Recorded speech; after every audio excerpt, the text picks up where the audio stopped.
ತೃತೀಯ ದಿವಸ ನಾವು ಉಡುಪಿ ಶ್ರೀಕೃಷ್ಣನಿಗೆ ಕನಕಾಭಿಷೇಕ ಮಾಡಿ ಅದರ ಜೊತೆಗೆ ಉತ್ಸವ ಮೂರ್ತಿಗೆ ಸುವರ್ಣ ತುಲಾಭಾರವನ್ನು ಮಾಡಬೇಕು ಅಂತ ಸಂಕಲ್ಪ ಮಾಡ್ತೇವೆ. ಅಕ್ಷಯ ತೃತೀಯ ಅದು ಸುವರ್ಣದ ಸಮರ್ಪಣೆ, ಸುವರ್ಣ ಪ್ರಸಾದ ಸ್ವೀಕಾರ ಮಾಡಲಿಕ್ಕೆ ಬಹಳ ಶ್ರೇಷ್ಠವಾದಂತಹ ದಿವಸವಾಗಿದೆ. ಅಕ್ಷಯ ತೃತೀಯ ದಿವಸ ಪರಶುರಾಮ ದೇವರ ಒಂದು ದಿವಸವೂ ಕೂಡ ಆಗಿದೆ. ಶಾಸ್ತ್ರದಲ್ಲಿ ಪರಶುರಾಮ ದೇವರು ಬಂಗಾರದ ದೇವರು ಅಂತ ಹೇಳಿ ವರ್ಣನೆ ಮಾಡಿದ್ದಾರೆ. ಬಂಗಾರಕ್ಕೆ ಅಭಿಮಾನಿ ಪರಶುರಾಮ ದೇವರು ಅಂತ ಹೇಳಿ. ಆದ್ದರಿಂದ ಅವತ್ತು ಅಕ್ಷಯ ತೃತೀಯ ದಿವಸ ಬಂಗಾರ ಸಮರ್ಪಣೆ, ಅದೇ ರೀತಿ ಬಂಗಾರದ ಪ್ರಾಪ್ತಿ, ಇದು ಎರಡೂ ಕೂಡ ಬಹಳ ವಿಶೇಷ ಅಂತ ಹಿಂದಿನಿಂದಲೂ ಕೂಡ ಬಂದಿದೆ.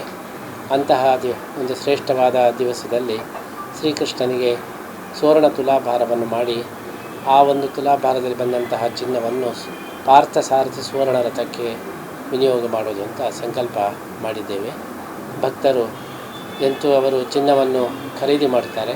ಇಲ್ಲಿ ಕೃಷ್ಣ ಮಠದಲ್ಲೇ ಖರೀದಿ ಮಾಡಿ ಕೃಷ್ಣನಿಗೆ ಸಮರ್ಪಣೆ ಮಾಡಿ ಮತ್ತೆ ಪ್ರಸಾದ ರೂಪದಲ್ಲಿ ಆ ಒಂದು ಚಿನ್ನವನ್ನು ಸುವರ್ಣ ಪ್ರಸಾದವನ್ನು ಕೂಡ ಪಡೆಯಬಹುದಾಗಿದೆ.